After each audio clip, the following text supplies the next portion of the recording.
saber que será. Boa tarde, galera. Tabata Farias aqui falando. Como eu tinha prometido a vocês, eu ia trazer uma série de entrevistas com pessoas falando a respeito, tanto na questão da educação financeira, como advogados experientes falando sobre crimes de colarinho branco, crimes de estelionato, fraudes fiscais, pirâmides financeiras. E hoje aqui comigo eu tenho o prazer de entrevistar, tá? O Felipe Amaral, um amigo meu, uma pessoa maravilhosa. Felipe é formado na FRJ, pós-graduado pela PUC, em Direito Econômico. É um advogado criminalista e administrativo, correto, Felipe? Empresarial, tá. Mas Empresarial, mas vai problema. continuar assim, gente. Perdoa aí os erros que tem que. Isso aqui é tudo no. É igual aquela mulher lá na lata, né? É tudo no embalo. Mas, enfim, Felipe, como eu tinha te falado já, a gente já tinha conversado um pouquinho, que eu venho passando por uma situação bem complicada atualmente, saí de um lugar e que nesse lugar tá passando por uma situação bem complexa. Eu queria falar um pouco sobre toda a trajetória. O que a gente puder falar de esclarecimento para as pessoas que vêm até mim falar que sofreram algum tipo de fraude, que perderam dinheiro, que investiram em uma suposta pirâmide financeira e que não estão entendendo o que acontece, o que elas devem fazer. Então, por isso que eu pedi a sua ajuda, né? Você, como um advogado criminalista, entende bem dessa área.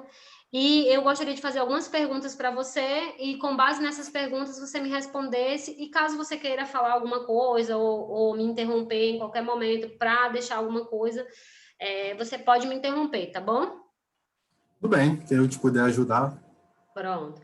Primeiro eu queria começar perguntando para você, como a gente identifica uma pirâmide financeira?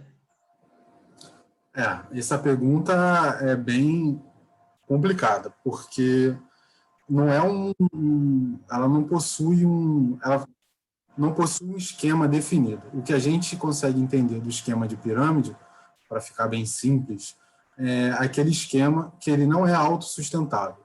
Então, é um golpe, na verdade, né, em que desde o começo o autor ele já tem o dolo de trazer pessoas para dentro do esquema para que o esquema possa se alimentar, entendeu? Então, você tem uma pessoa no topo, essa pessoa vai trazer mais algumas outras pessoas. Para que essas pessoas sejam pagas, elas têm que trazer mais outras pessoas. Para essas outras, mais ainda. O problema disso é que, em algum momento, nós não teremos um fluxo de entrada de pessoas grande o suficiente para pagar aqueles que já estão no esquema. Então, quem entra no começo e quem faz, ganha muito dinheiro. Sim. Ele vai ganhando em cima de todo mundo que vai entrando. Mas quem é enganado e entra no esquema posteriormente, perde todo o seu dinheiro e é muito difícil conseguir reaver, a verdade. Mas Doutor, eu quero fazer uma comparação. Digamos que uma certa empresa, não vou citar nomes aqui, tá? Uma certa empresa, ela contrata funcionários em regime CLT para que através desses eles vendam, digamos que uma sociedade onde aquela pessoa que entrar, ela terá um percentual fixo de 10% e aquele funcionário terá um percentual fixo de, digamos que 1%, 2, 3, enfim, um valor fixo também, certo? Só que nessa contratação, porque assim, a gente pega aquela questão que para compactuar uma pirâmide financeira, eu tenho que estar colocando pessoas a todo tempo e eu ganho sim, em cima dessas pessoas. Você não acha que quando passa para o momento de que isso se torna um regime CLT, a gente quebra esse padrão aí de pirâmide financeira, porque a partir do momento que a empresa ela está contratando funcionários para trazer para ela sócios que vão ter um rendimento mensal. Isso aí não descaracteriza o crime, não, em si? não, não, de forma nenhuma. Como essa captação vai ser realizada é o de menos. O que eu estou te dizendo é que, de qualquer forma, quem está na ponta para poder fazer essa atração de novos investidores para o esquema é o de menos. O que a gente está querendo te dizer é que, no fundo, esse esquema ele não é sustentável, e quem está dentro dele sabe que não é sustentável. Tanto que algumas coisas são indícios de que a gente pode falar, que é basicamente a promessa de altos rendimentos. Tá? Certo. Para fazer um investimento, não pode te garantir um retorno certo. Tudo isso possui algum grau, desde que seja mínimo, de risco, né? Certo. Mas digamos o seguinte, eu estou perguntando para o senhor tudo com base no que chegou até mim, tá? Que é para eu passar as perguntas e obter as respostas. Digamos que essa empresa tenha vendido um contrato de sociedade e que nesse contrato, conforme os próprios idealizadores já falaram, existe lá uma folha gigante, uma página, 2 páginas, falando dos riscos de mercado, em que poderiam acontecer de, durante um processo, a pessoa ficar sem receber por 90 dias, e que dentro desse período, se existir uma hipótese da pessoa ficar sem receber dentro de 90 dias, o contrato seria extinto de pleno direito, né? No caso, acabou. Teria que ter o retorno da pessoa de volta. O que eu não consigo entender, doutor, é como é que uma pessoa consegue vender um contrato de sociedade em uma empresa que é Ireli. E nesse contrato tem essa cláusula lá dizendo os riscos que as pessoas podem correr, é fato, tá? Só que, com base no que acontece hoje, a gente sabe que a gente passou por um problema de pandemia, né, a nível mundial, né, e que isso acabou afetando bastante a economia, mas, de contrapartida, a operação que essa empresa fazia era exatamente em esquema de criptomoedas, em especial o Bitcoin, que é uma das moedas que está há mais de 11 anos no mercado e tem um crescimento muito alto. E digamos que de março para cá ela teve um crescimento de 240%. Inclusive, antes de fazer a entrevista com o senhor, eu fiz uma entrevista com um trader, né, um professor de uma escola de trader, e a gente debateu justamente sobre isso. Com base nisso aqui que o senhor está me dizendo, como é que a gente pode entender isso? Como é que uma empresa que se diz lícita vende um contrato Eireli, que ele já é extinto, não existe, não tem como o Eireli vender sociedade? Eu estou falando alguma besteira? O senhor concorda com o que eu estou dizendo? Não, ok. A gente tem que ir por duas esferas totalmente distintas, tá? Um é a esfera penal e outra a esfera... A gente tratou aqui que a penal é mais complexo da gente poder tratar, porque ela ela necessita de uma investigação para a gente tentar achar o dolo das pessoas. A gente tem que comprovar de que realmente sempre existiu o dolo de construir esse esquema que se sabia não ser sustentável. Mas não, digamos que uma pessoa que vende sociedade em uma empresa Eireli, ela já não tem um dolo pré-fixado, não, doutor? Porque aí Não, já prova que era... Pode ser, simplesmente, pelo menos ele vai alegar isso, uma bagunça. Uma empresa mal gerida, mal administrada, mal consultada. Tá, mas se você for olhar... Mas aí vai depender do tamanho da empresa para você dizer que ela é uma empresa mal gerida. Uma empresa que tem um departamento jurídico, um departamento financeiro gigante, uma empresa que tem sedes em todos os estados do Brasil, pode ser considerada uma empresa bagunçada. Eu considero uma empresa bagunçada a bodega de São João, que ele não tem como contratar um contador. Conforme... Olha, se você que tem um contador... Se você visse a quantidade de bagunça das empresas que tem aqui, a gente só é consultado, geralmente, advogado só é consultado quando está tudo bagunçado, né? Não, mas eu acredito que isso aí foge um pouco da alçada do direito. Inclusive, eu vou falar posteriormente, depois do senhor, eu vou falar com o contador, né, que é para ele me dar esse respaldo. Mas, digamos o seguinte, quando você vai abrir uma sociedade... Não terminei de falar. Termine, perdão. Veja só, é diferente. Pode ser simplesmente uma bagunça, um esquema mal formulado, ou provavelmente uma fachada, que é o que geralmente é. Pois é, doutor. Como é que você faz para lavar dinheiro, por exemplo? Você inclui diversos CNPJs, um sendo dono do outro, do outro, do outro, do outro, do outro, do outro, para que esse dinheiro esteja na mão daquele primeiro, que é o dono de tudo, mas fique mais difícil de você encontrar.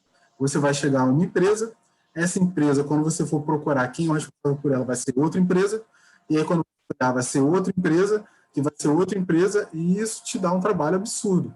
Isso é um escudo que as pessoas usam quando elas têm intenções violentas, digamos assim. No caso, uma Então, pessoa que tem a intenção de lesar alguém, obviamente, ela vai abrir vários CNPJs diferentes, né?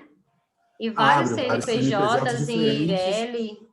geralmente um sendo holding do outro, enfim, os esquemas podem ser desde os mais simples, quando faz aquela sociedade com um laranjinha, que geralmente o pessoal pega a doméstica dentro da sua casa, sua secretária de laranja, para não ficar no seu nome, em endereços diferentes, até grandes holdings que ficam em paraísos fiscais. Depende de muita coisa.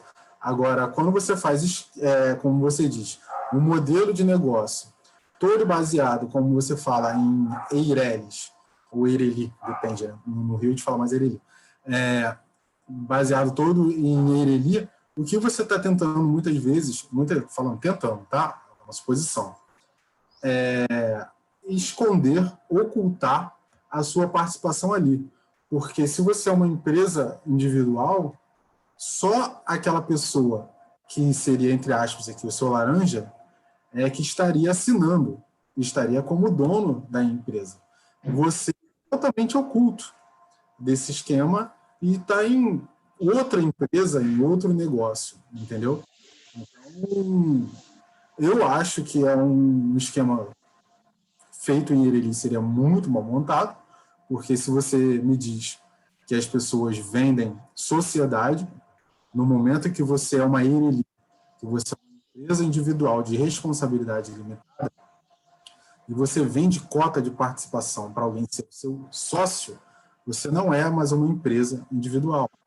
Você vai ter que alterar o seu contrato social, registrar na junta e mudar para uma sociedade de responsabilidade limitada. Então, Perfeito. o modelo de negócio por si só fica mal montado e muito suscetível a... Basicamente, você perde essa defesa jurídica que você tem, que é a personalidade jurídica, né? Porque se você tem uma CNPJ para atuar e se ele fica irregular, quando você vende cotas e você não comprova junto, não registra na junta essa alteração, você perde essa personalidade. Então a sociedade fica irregular e você acaba respondendo com seus próprios bens, como se a empresa não existisse. Pronto, vou dar um exemplo de uma empresa que não vou citar o nome, mais uma vez eu vou dizer não vou citar nomes, porque não acho legal, mas que fiquem nas entrelinhas. Uma dita empresa, ela existe aí no mercado, digamos que 3 anos e meio. Ela tem vários CNPJs diferentes ao redor do Brasil, certo? E ela fazia um esquema de operações que era justamente esse: contratava funcionários CLT, dava treinamento, esses funcionários traziam pessoas, falava sobre venda de sociedade, que até então era uma venda de sociedade, de um contrato Eireli, e obviamente essas pessoas não sabiam que era um contrato de sociedade Eireli, é uma coisa que veio a ser descoberta recentemente. E as pessoas iam lá e faziam esse tipo de venda, traziam pessoas com a proposta de ter um retorno financeiro de 10% a 13% ao mês. Nossa, absurdo. Muito alto, né? De acordo com a taxa Selic que está 2% ao ano, é um negócio assim surreal, né? Então, essa pessoa teria esse retorno de 10% a 13% ao mês, fixo, tá? E que, no caso, a detentora teria a responsabilidade caso ocorresse instabilidades. No contrato também tem algumas cláusulas dizendo que pode existir instabilidade, a pessoa ficar até 3 meses sem receber, certo. Concorda comigo, doutor, que para você dizer a uma pessoa que é sócia que ela vai ficar 3 meses sem receber, não vale só você dar a sua palavra, você tem que ter provas que aquilo de fato aconteceu? Aqui no caso, eu não entendo como um caso de sociedade. Primeiro porque o contrato, como a gente já tratou aqui, ele é irregular, ao meu ver. Uma sociedade, ela nasce com registro. Na verdade, ela nasce antes, mas ela ganha personalidade com o registro. Isso. Se você tem uma EIRELI, você vende sociedade dela, participação nela, cotas, e você não registra isso na junta, transformando ela numa empresa limitada, a meu ver, ela se torna irregular e não vale de nada. Mas, seguindo. Então, eu acho que o modelo desse caso acontece muito das pessoas quererem fugir de algumas responsabilidades e trazer a pessoa como sócio. Isso acontece, por exemplo, no direito trabalhista. Você, ao invés de contratar a pessoa como CLT, contrata como pessoa jurídica. Sócia, dando 0,00001 por todos os encargos trabalhistas e paga para aquela pessoa aquela porcentagem. Só que as coisas não funcionam assim. Se você é sócio da empresa, realmente sócio, você vai atuar junto dela com o lucro e no prejuízo. Sim. Limitado, se é uma limitada, limitado a possibilidade, a participação que você tem ali. Então, quando você me diz isso, de que a pessoa teria como ficar 3 meses, tarará, isso tudo teria que ser visto na contabilidade da empresa, demonstrado para os sócios e ser rateado entre eles os lucros ou os prolabores de acordo com o contrato social que é esquematizado entre eles. Tá bom? Então, se eu tenho uma empresa, ela deu um prejuízo de 10 mil, a gente vai chegar, vai ter uma ata, vai vir do contador, e isso vai ser explicado. Olha, os sócios, nossa empresa está com prejuízo de 10 mil. O que a gente vai fazer para poder passar aqui para frente? Se ela tem um ganho, e imagino que os sócios entendam que a gente vai tirar um prolabore de 10 mil para cada um e o dinheiro vai continuar para que a empresa consiga se levantar. Maravilhoso. Ou aqui a gente vai ter um ganho e esse ganho vai ser rateado de 6 em 6 meses entre a gente na proporcionalidade de cota que cada um tem. Ok? Mas isso tem que ser demonstrado. Isso vem de contabilidade, você vai ter toda a contabilidade da empresa que vai ser mostrado para você averiguar, fazer a apuração de haveres, verificar qual é o valor que a cada um compete. Tá? Doutor, o que tem chegado até mim é o seguinte, eu tenho várias perguntas para fazer, na hora vem surgindo outras que as pessoas me perguntam. Deixa eu só dar uma completadazinha. Complete. Esse caso que você está me falando, eu não entendo, os tribunais não entendem como sociedade, como eu te falei, uma maquiagem de sociedade. Para mim, eles estão numa relação de consumo. A verdade que você está vendendo para eles é um serviço. Coloque o seu dinheiro na minha mão, que eu, com a minha expertise, vou lhe vender o serviço de aplicar esse dinheiro para você e lhe devolver com os lucros tais. Certo. A lei é um absurdo você poder vender sem mostrar para as pessoas o risco. Ah, Felipe, mas o risco está no contrato. Pois é, mas isso tem que ser negociado entre as partes. Porque quando um contrato ele é feito só por uma das partes, outra só assina, o que a gente diz de contratos de massa, aqueles que têm cláusulas que você não consegue alterar, cláusulas podem ser revistas. Entendeu? Você não adianta na minha negociação, na nossa conversa, você me prometeu uma coisa e no contrato está uma coisa distinta e que eu só faço assinar, sem ter conhecimento prévio do que aquilo ali está e sem poder alterar. Porque o certo seria as pessoas não assinarem um contrato que é divergente daquilo que você me promete. Você me promete um lucro certo, você falou fixo, de tanto, e você me vem com um contrato dizendo que eu posso perder tudo. Então, é uma coisa que é diferente do que a gente concordou. Exatamente. Né? Nesses casos, em relações de consumo, em empresas que vendem esse tipo de serviço, a gente tem aquelas cláusulas imutáveis, que as pessoas não discutem. Esse contrato de massa, contratos já pré-feitos, e que você basicamente só assina. Você não tem nenhuma negociação, nenhuma conversa, as cláusulas estão estipuladas ali. E, geralmente, elas não condizem com a realidade do que foi tratado entre nós.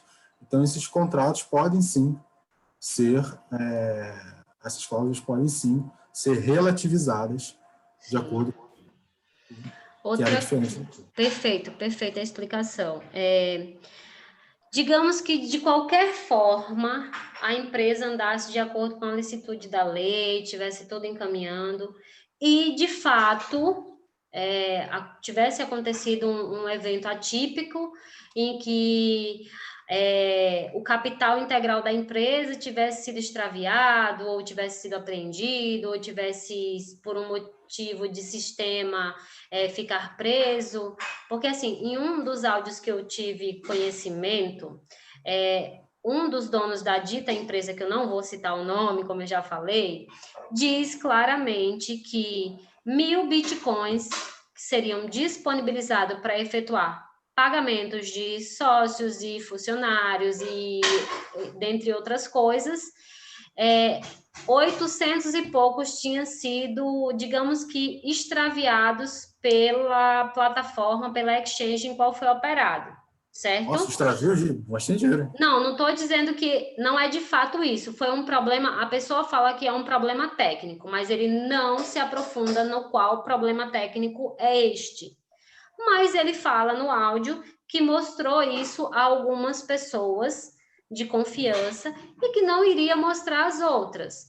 O senhor concorda comigo que, se eu fecho uma sociedade com você e confio em você para operar meu dinheiro, e eu estou te dando toda essa possibilidade, o mais justo que você poderia fazer por mim, digamos, eu estou falando diante da lei, que é justa, era você chegar para mim como sócia e mostrar: olha, fulana, aqui está o problema, eu já estou, como a pessoa fala no áudio, que já está com um advogado internacional lidando com o caso, aqui é o X do problema, vou lhe mostrar, tem essa pendência aqui, e assim que as moedas voltarem à minha posse, seu valor será devolvido.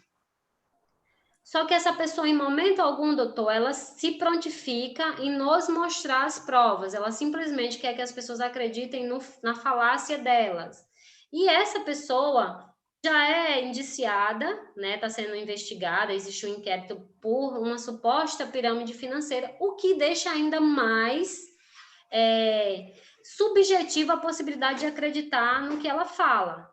Outra coisa que me deixa um pouco encucada, que eu fiquei, como eu falei para o senhor, é o seguinte: é o fato dessas desculpas virem se estendendo há pelo menos 6 meses.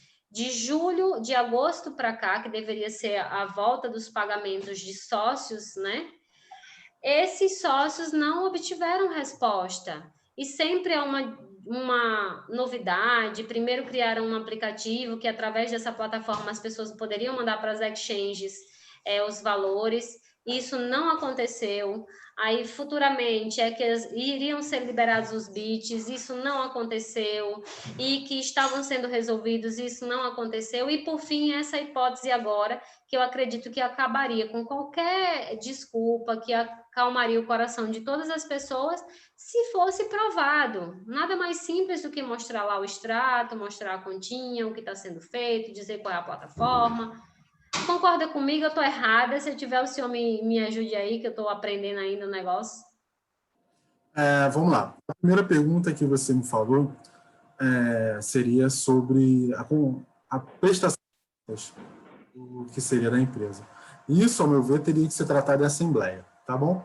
Você que é o caso que você está falando seria o caso da pessoa que seria o administrador da empresa, ele teria que convocar a assembleia, trazendo minoritários, majoritários, e para eles o que aconteceu com o capital da empresa que você, de um dia para o outro, foi dilapidado, sumiu, erro técnico, qualquer que seja, para ser demonstrado, fazer uma explicação do que está acontecendo.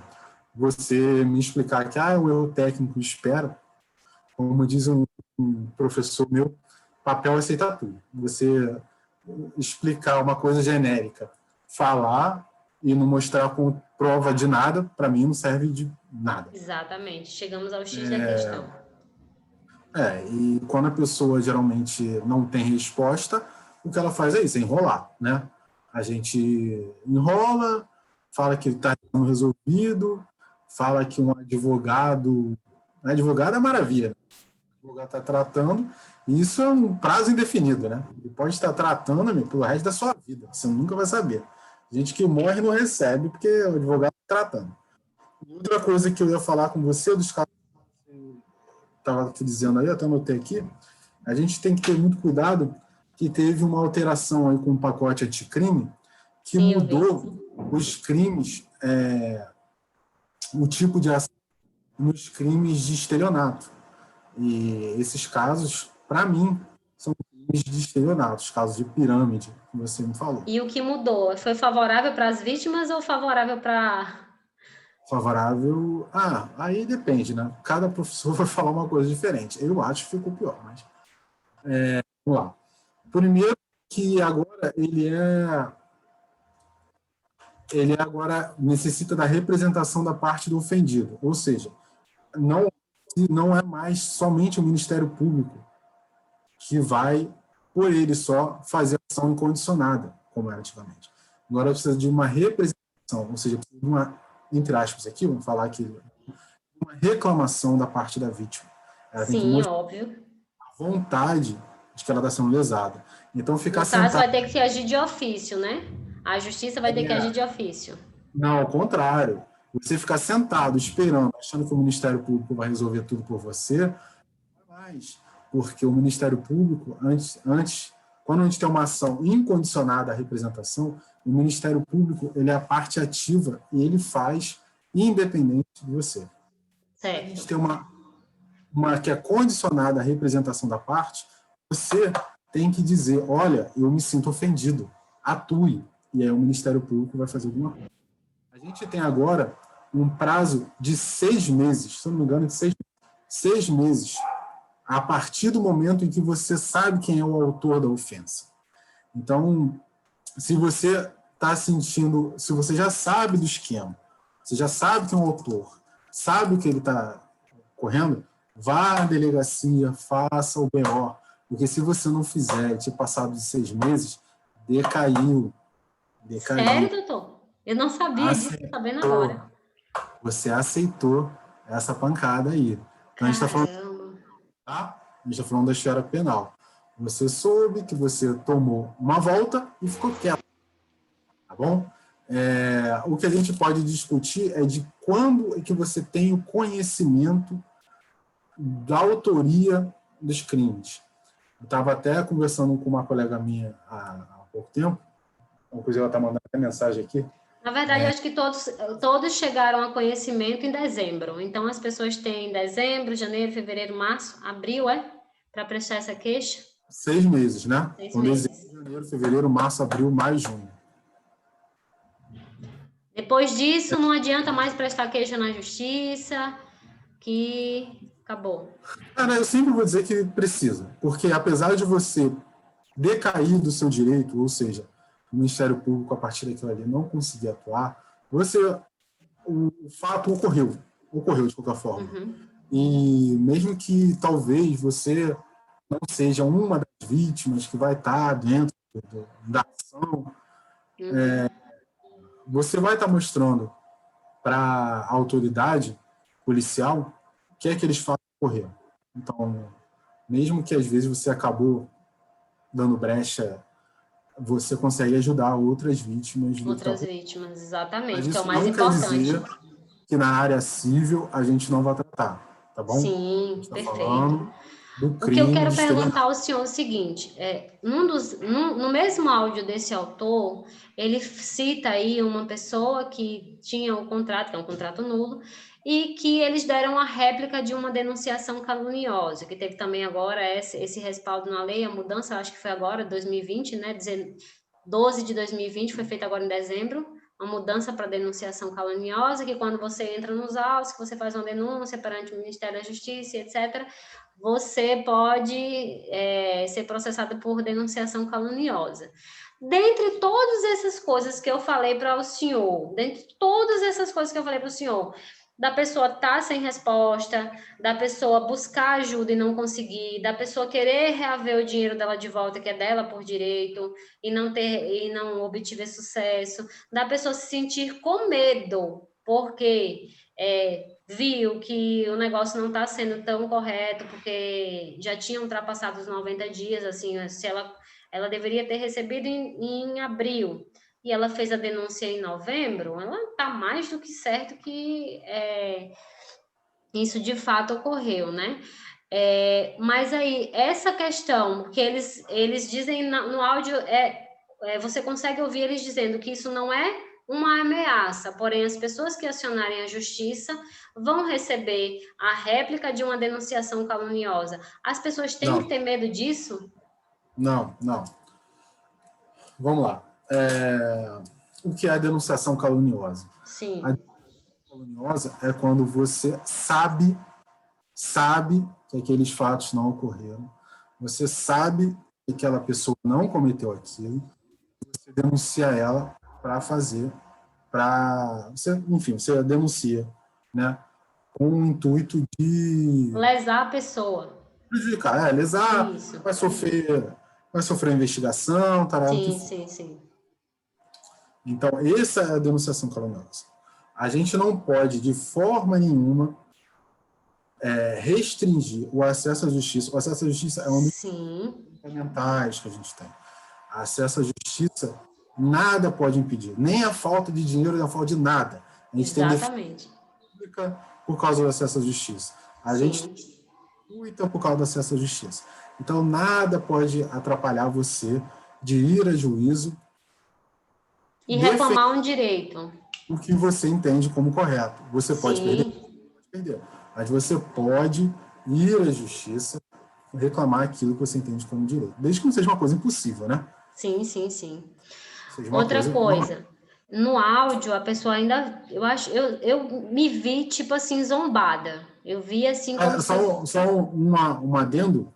Eu acho que você ameaça as pessoas para elas ficarem caladas e não denunciarem.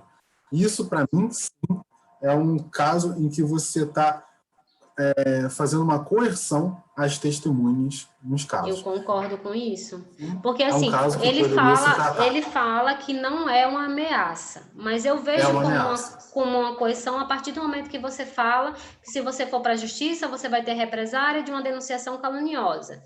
E que se você for para a justiça, pode ir para a justiça, porque o seu dinheiro você só vai receber com 2, 3 anos, porque essa pessoa já tem mais de 40 processos nas costas, e esses processos já estão se estendendo por mais de 4 anos na vara de São Paulo.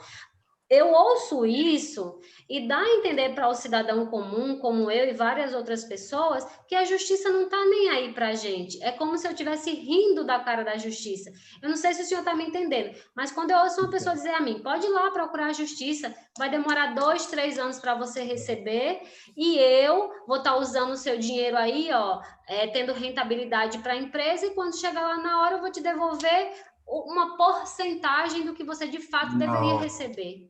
Não, então, esses são aqueles que choram quando o oficial de justiça bate na porta, né? Tomara Deus, né? Mas, a justiça pode ser demorada, mas ela chega, tá? Ainda mais nesses casos aí, são casos de juizado, nem é tão demorado isso não. Rapidinho chega. Você tinha falado ainda mais quando o juiz obtiver um áudio desse, né, dizendo que demora muito. Ainda mais quando você zomba da justiça, né? Pois é. Não é assim. E quando você falou de proporção, não é assim. Quando você faz o pedido, você vai fazer o pedido daquilo que você tem, e esse pedido tem que ser bem feito. Vou dar 2 exemplos. Você quer o dinheiro que você investiu com aquela pessoa. Quando esse dinheiro vier, ele vai vir com correção monetária e com juros, tá bom? Tudo bem. Agora, digamos que você fale que você tinha ações, que você tinha bitcoins com essa pessoa. Você pode pedir dele não só a devolução do que seria o equivalente em dinheiro, como, em caso de dano material, tudo aquilo que aquela pessoa adquiriu estando em posse dos seus bitcoins e que você não recebeu. Tá? Perfeito. Esse dinheiro vai ficar na minha mão e eu só vou te pagar o dinheiro lá depois, é bom para mim? Não. Tudo que ele está ganhando em lucro, né, em relação à minha perda, vai ter que ser me ressarcido, porque esse Bitcoin é meu, não era dele. Perfeito. E ele está usando no meu lugar. Então, eu quero danos materiais desses casos, eu quero danos com correção de juros, porque esse valor está com ele indevidamente, esse valor é para ser meu, além de danos morais, né? Os danos morais são aquelas coisas que você sabe, elas são meio vagas. São valores. Ele também fala em devido momento que, mas aí o juiz vai dizer que vai ser desse valor e eu pago em quantas prestações eu quiser. Não. A todo momento, doutor, parece que ele é o dono da lei. Às vezes eu acho até que ele é Jesus, perdão na palavra, porque ele que determina tudo, o que é que ele vai fazer, como é que vai ser. Eu acho que a gente não precisava mais nem de judiciário, poderia colocar ele para executar todos os casos, né? Porque ele zomba em todos os momentos. Que você está me dizendo, mas prestações de Casa Bahia não está no código, tá bom? O que a gente tem é um valor. Quando você for condenado, o valor vem na sentença, aquilo vai para execução, a gente tem um título executável, o valor de 10 mil, 15 mil, 20 mil, pague. Assim, é à vista e forçado. Ele vai na tua... Tem hora teus bens... As pessoas estão com medo também por uma questão muito simples. Deixa eu só falar da prestação. A prestação ocorre se você fizer um acordo. Sim. Você pode falar, tudo bem, você me deve 20 mil, eu quero sim os 20 mil. Mas só tenho como te pagar em 10 vezes. Porra, esse cara vai me dar calote. Eu vou aceitar porque é melhor do que eu tomar calote. Aí é uma vontade. É um acordo entre as partes, a parte que decide, correto, perfeito. Mas isso na execução. Enfim, sim. Outra dúvida minha e das pessoas que vieram até mim é o seguinte: hoje a gente sabe que aumentou muito o número de pirâmides financeiras agindo em nome do Bitcoin, que é uma moeda descentralizada, que você não é tão fácil de rastrear como um dinheiro que você manda para sua conta aqui e tem aquela conta acolá. Só que é sabido que o blockchain é uma plataforma lá que você consegue rastrear todo o dinheiro. E pelo que eu tinha entendido, se eu não me engano, e também se eu não tiver certeza agora, a gente deixa para pesquisar um pouquinho e falar mais à frente, mas o Davi, que depois eu vou até pedir para fazer a entrevista com ele, o Davi tinha falado que, se eu não me engano, o Tribunal de Justiça já tem um setor específico para rastrear esse tipo de desvio de dinheiro, é isso? Eu recebi também essa informação, mas na prática eu ainda não vi como é que funciona. Certo. Dizer. Mas, enfim, a norma, tudo tem que evoluir de acordo. Né? Exato. O Bitcoin já existe há 11 anos, então, né? Uma ferramenta, ferramenta de sistema que eles devem ter. Sim. Doutor, olha só.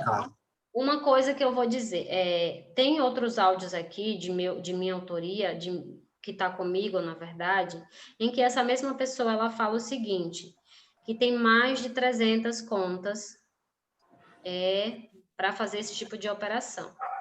O que é que eu tenho para dizer ao senhor? Uma plataforma de exchange, que é onde você faz o câmbio, comprar e vender moeda, fazer arbitragem, ter lucro e etc., cada indivíduo só pode ter uma conta por CPF. Eu só posso ter uma conta minha lá naquela plataforma, tem outra plataforma, não posso ter mais de uma conta. Como é que eu consigo ter 300 contas, que provavelmente são de pessoas diferentes, que não deu essa autorização? Isso a gente pode implicar em falsidade ideológica, doutor? Não. Quando você me diz que poderia ser uma falsidade, eu teria que ter a comprovação de que ele fraudou documentos para abrir 300 contas dessas. A gente não sabe como isso administrativamente foi feito. Se eu não te dou autorização para abrir uma conta minha em uma plataforma que seja para você operar para mim, isso não é uma falsidade ideológica? Peraí. Ele fez... Sem autorização. De terceiro sem autorização. Sim. Tudo bem. Ele está aplicando... Ele está se passando pela pessoa, né? E se você está usando Poderia implicar. para abrir uma conta que é individual, ele está se passando para a pessoa Sim, operar em nome dela, né? sim, sim. Porque chegou até mim um caso de uma pessoa que veio me falar que o valor que ela investiu foi de R$ 2.000. Mas ela foi olhar a movimentação financeira dela da plataforma e tinha lá operações de 50 mil, de 60 mil, 30 mil. E ela ficou até com medo do CPF dela ser cancelado por não fazer, no caso, como é que a gente fala lá, que tem que fazer todo ano? A declaração de imposto de renda com base nesses ganhos, nesses lucros aí que não são de autoria dela. A pessoa estava usando a plataforma dela para fazer esse tipo de operação e não era com o dinheiro que ela tinha deixado lá. Aliás, essa conta era aberta e ela não tinha acesso à conta, a outra pessoa quem usava. Posterior a isso, para ela poder ter o retorno da conta, ela teve que modificar, né? Porque a conta tinha um segundo fator. E quando ela foi lá olhar o que de fato deveria acontecer, se a pessoa se compromete em operar o seu dinheiro dentro da sua plataforma, o seu dinheiro deveria estar lá e a pessoa operar e devolver seu dinheiro para lá. E não tem dinheiro nenhum. Então, isso aí poderia se aplicar à apropriação indébita, desvio de dinheiro, alguma coisa do tipo? Poderia sim. Eu estava só dando uma olhada aqui no caso que a gente estava falando. É muito difícil tipificar exatamente qual é o crime, porque, como eu te falei, tudo isso depende do dolo como a pessoa agiu no caso. Então, tudo isso depende de investigação. Então, por exemplo, no caso que você tinha me falado antes, poderia ser o uso de falsa identidade, um uso de documento falso. Eu não sei exatamente como a pessoa agiu. Estou falando isso porque a gente conversa aqui e a gente conversa, mas a tipificação exata de qual é o crime, a gente só vai saber sabendo exatamente qual é a conduta que ele aplicou no caso, entendeu? E o que é que essas pessoas devem fazer para as pessoas que se sentirem lesadas devem fazer? Tudo isso tem que ser levado para a delegacia. Claro, se a pessoa se passa por você, usa seus documentos, faz movimentações financeiras no seu nome, isso pode implicar num prejuízo no seu imposto de renda, você tem que ir à delegacia, você tem que ser identificado. Não pode, como a gente diz, tem um jargão antigo que diz que o direito não beneficia aqueles que se omitem, aqueles que ficam parados. Você tem que se mexer, não adianta. Você ficar, Perfeito. você vai deixar a pessoa atuar no seu nome, os prejuízos vão ser cada vez maiores, e quando Sim, você for ver, essa bola de neve é gigantesca, você não sim, consegue mais sim. identificar. E o Perfeito. pior, não tem nem como você depois comprovar que não foi você que fez, porque o prejuízo vai chegar na sua porta e você não tem nenhum BO para falar que está em investigação, que não foi você, identificou.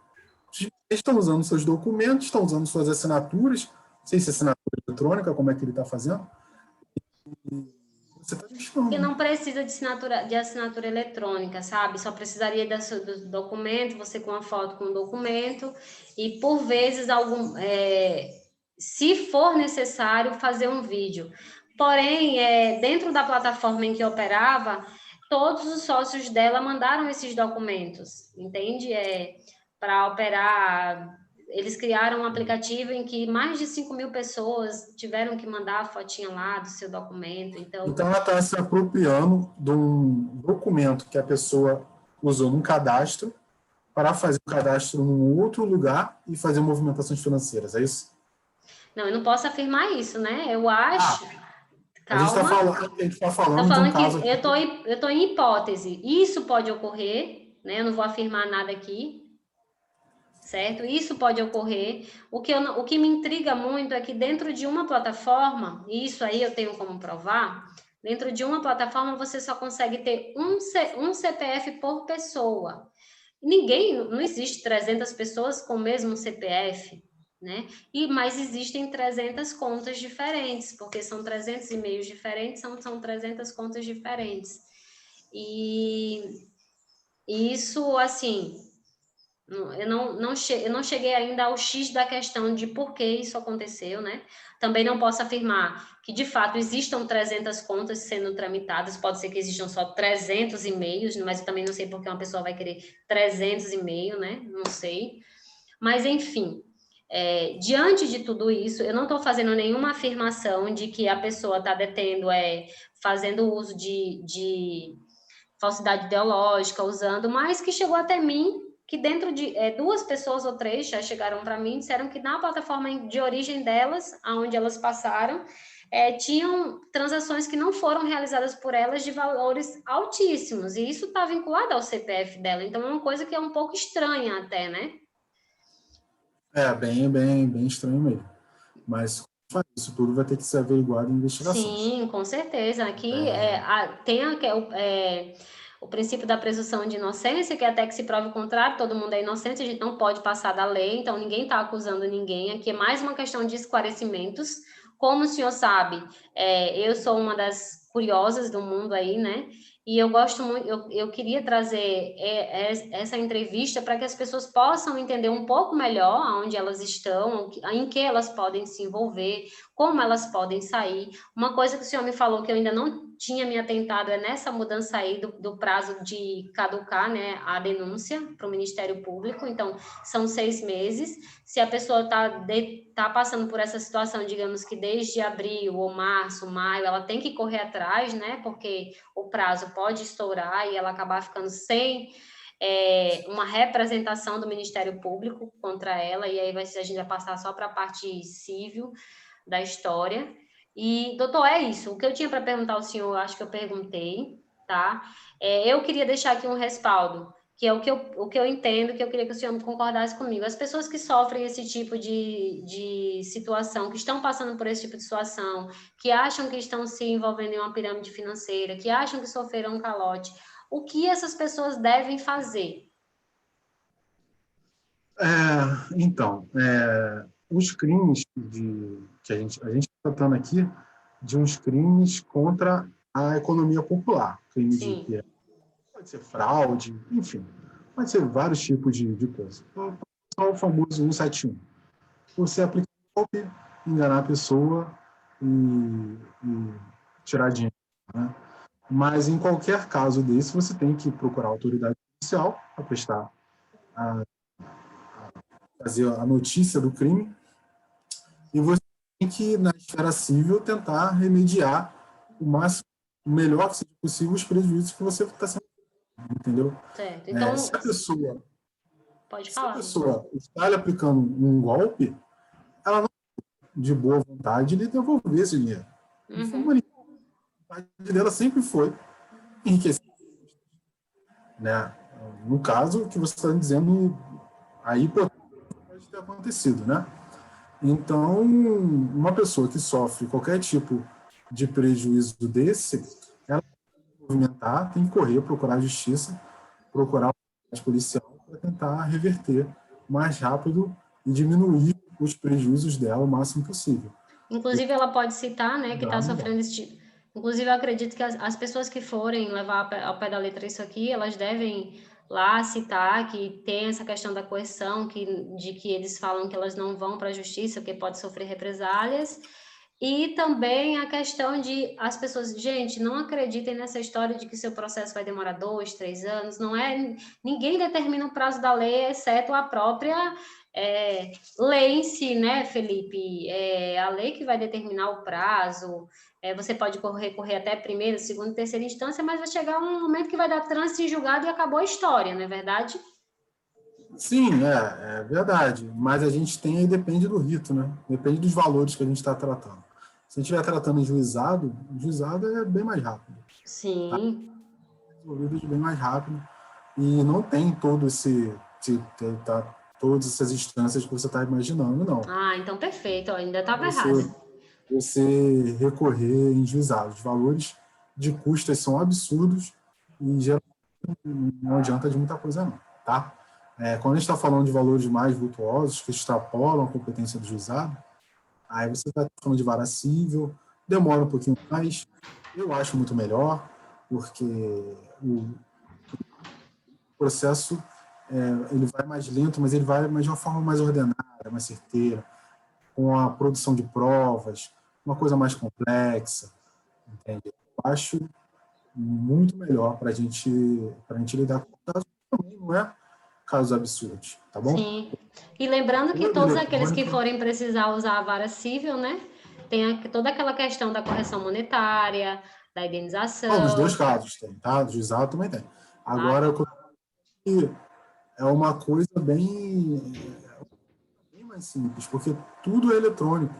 Então, os prazos diminuíram, porque antigamente você pegava um processo, botava embaixo do braço, levava embora, aí esse processo tinha que voltar, aí abre prazo para outra parte, botar embaixo do braço, levar embora. Hoje em dia não tem. Abriu o prazo, está todo mundo vendo o processo. Hoje em dia, eu pressiono, no mesmo dia o juiz já dá outra alteração. Entende? Ótimo. Então é bem mais Tem vários rápido. processos. É porque os casos que a gente está lidando assim de penal, a gente trabalha com menos processos. E E, caso a e empresa venha alegar, doutor, caso a empresa alegue que toda essa questão ocorreu, porque muitas empresas estão alegando que todo tipo de coisa que está acontecendo, demissão de funcionário, faliu, dentre outras coisas, a questão da pandemia. A gente sabe que muitas empresas estão se sobressaindo em cima disso aí, que de fato não tem motivo para estar dando esse atraso e tudo mais. Inclusive para empresas que operam em Bitcoin, porque o Bitcoin da pandemia para cá ele deu uma alta gigantesca, assim, foi uma coisa absurda. Subiu 200%. Então, assim, caso a pessoa lá venha alegar que, não, mas isso aconteceu devido à pandemia, tem como a gente ver lá, no caso, a pessoa que vai fazer a defesa, bater o martelo e mostrar lá a prova que não tem nada a ver com a pandemia, porque o Bitcoin subiu gigantescamente, não é isso? porque são duas coisas diferentes, tá? Você está me dizendo. Quando uma empresa é uma empresa honesta, justa, e ela está passando por dificuldades financeiras, é uma situação. A pandemia, primeiro que a pandemia não desobriga todas as responsabilidades que a gente quem deixou de pagar aluguel porque está na pandemia ou deixou de receber salário. As pessoas ainda entraram no acordo, resolveram como poderiam resolver, mas as obrigações não foram extintas por causa da pandemia, tá? Então, se você é uma empresa, os seus contratos continuam exigindo, as obrigações, os deveres continuam existindo, tá? É o risco do negócio. Alguns casos da responsabilidade, por um caso de força maior, pode ser discutido, mas isso não vem ao caso. Até porque a pandemia não é algo que a gente pode dizer hoje em dia que aconteceu do nada, que é surpresa. Pode ser de surpresa quando aconteceu lá em março do ano passado, né? Hoje em dia, Não tem mais. todo mundo já sabe. O Sim, nosso claro. presente é esse. O nosso momento é esse. Como é que o pessoal fala? É o novo como é? Não lembro mais. É esqueci também, o novo É atual. um novo normal. É uma coisa Não assim. acho. Vai pegar a vacina, vai voltar tudo a mesma coisa. Calma que você não pode falar isso. Vai com calma aí. Vai que vai. A vacina vai. Eu tenho fé em Deus que ela vai proporcionar aí uma coisa melhor. Então, aí depois vai voltar todo mundo a não lavar as mãos, a não usar máscara e ficar todo mundo agarrado. E qual foi a outra pergunta que você tinha me falado? Foi só essa mesmo, relacionada à pandemia mesmo. Que se a pessoa podia se sobressair disso, hoje você já falou que tudo é uma questão de provas, né? E por fim, como a gente já tinha previsto, já tinha dito que eu já tinha dito que ia falar, acredito eu, doutor, que tudo isso se resolveria se a gente tivesse provas mais concretas de toda a situação financeira, de todo como é que eu posso dizer, todos os acontecimentos de 6 meses para cá, né? Até porque eu acredito que em uma das cláusulas lá do contrato tem dizendo que caso ocorra alguma coisa, vai ser um livro aberto, mostrar lá, puxar o que tem, o que não tem, e isso é uma cláusula que não está sendo respeitada, né? A partir do momento que você acha que uma pessoa que está correndo atrás do seu direito, querendo uma explicação, ela está impedindo ou prejudicando alguém, essa pessoa já prova por si só que não está de boa fé, né? Você pede uma explicação e a pessoa só vem com palavras, não vejo algo que se possa obter aí de favorável. Enfim, eu gostaria de agradecer a sua presença, tá? Foi de grande ajuda. Eu queria muito ter feito isso já, estava correndo atrás, porque as pessoas elas precisam identificar vários tipos de coisas. Para finalizar, eu esqueci de fazer uma pergunta, mas vou perguntar bem rapidinho para a gente terminar, que eu sei que você quer curtir o seu sabadão aí. Funcionários que ainda permanecem trabalhando e, mesmo sabendo da instabilidade, continuam vendendo sociedade, isso pode implicar para eles de uma forma negativa? Como assim? Você diz... A empresa está passando por uma instabilidade financeira que há mais de 6 meses não cumpre o seu dever de direito de pagar os prolabores que ela se comprometeu em pagar. Mas ela diz que os funcionários podem voltar a trazer sociedades, bitcoins e etc. O funcionário que passar a fazer isso, tendo em vista que a empresa está passando por esse momento, ele pode sofrer algum tipo de sanção penal, alguma coisa? Olha, vamos lá. Se a gente está falando de uma empresa que está em prejuízo financeiro, ela não para de operar. Uma empresa normal, tá? Ela não para de operar e ela não vai parar de mandar vender. Esse é o negócio dela. Vamos pensar numa Casas Bahia da vida. Ela está com prejuízo lá no orçamento, mas ninguém sabe. A loja... Até porque se ela não vender, aí que realmente a empresa acaba. Quanto a... Então, assim, os caras podem continuar vendendo. Mas quando está tratando de investimentos, você tem que ser sincero com a pessoa que você está do outro lado. Você não... Uma empresa saudável, até porque você, em tese, está vendendo sociedade. Você não está me vendendo uma empresa saudável com um lucro de 200%, como você falou do Bitcoin. Não. Você vendeu, amigo, vamos querer entrar aqui no negócio? Ou, independente se ela está querendo vender só o serviço ou está vendendo sociedade, entre aspas, de pessoa. Ela tem que aturar. Olha, o Bitcoin está em baixa, o Bitcoin está assim, está assado, a empresa está assim, assim, assado, mas isso tudo vai ser resolvido. Sim, perfeito. Aí, no caso, para ela continuar para ela continuar mantendo o desvio dela de qualquer coisa que venha acontecer, ela tem que ser o mais clara possível com a pessoa que quiser entrar, fulano. sim, O você contrato não é pode vir esse, agora a me empresa está vender com atraso, seria mais ou menos isso, o contrato é esse, é um EIRELI que não funciona, a Eu empresa quero está ver em quem vai vender atraso, isso, né? O a contrato é empresa esse. está em atraso há mais de 6 meses com os sócios estão reclamando dia e noite, nós que somos funcionários estamos sem receber, um dos donos da empresa já está sendo processado por ter feito outra empresa que deu aí, tem 40 pessoas processando ele por suposta pirâmide, por não devolver o dinheiro e etc. Mas eu quero te vender essa sociedade. E faz esse negócio aí comigo. Ele tem que falar tudo isso para ele estar respaldado, né? Ele tem que chegar e ser claro para a pessoa, porque aí a pessoa vai estar correndo o risco que ela vai querer participar, não é isso? Tem que ser claro. Você não pode querer me vender como gato por lebre, né? Tem aquela questão da boa-fé e da má-fé, né? Se o cara não fizer o Você está negócio vendendo direito... dois casos. Como eu te falei, se você está vendendo uma sociedade, a pessoa que está entrando de sócio, ela tem que saber a saúde financeira daquela sociedade que ela está entrando. Sim.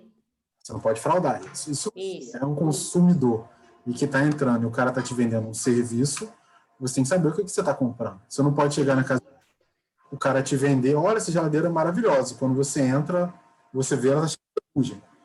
Sim. Você não pode Aí fazer é onde entra a questão do direito civil, da questão da boa-fé e da má-fé, né?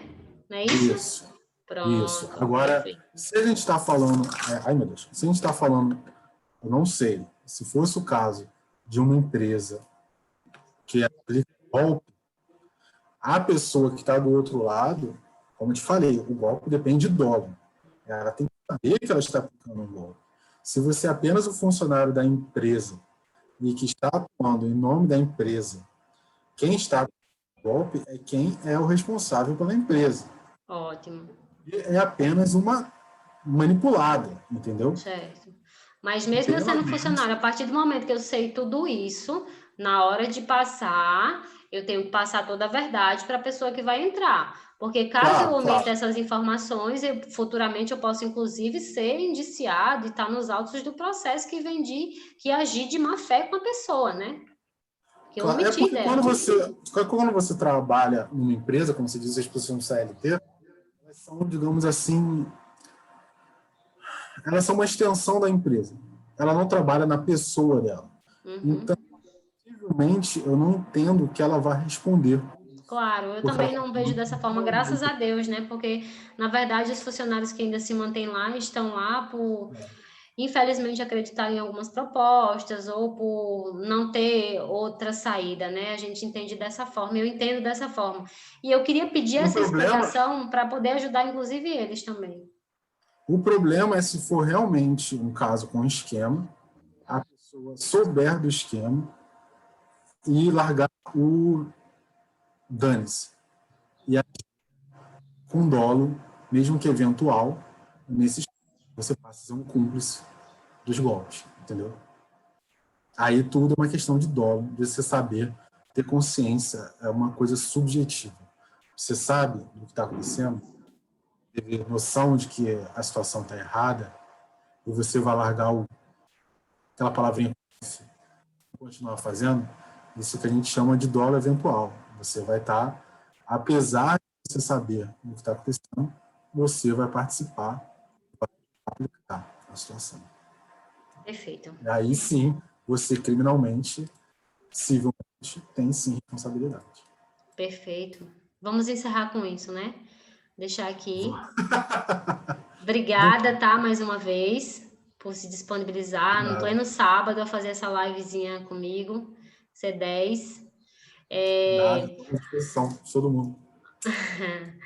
Eu posso disponibilizar essa nossa entrevista nos meios de comunicação? Você me autoriza? Pode, claro, pode sim, com vontade. Sim, obrigada.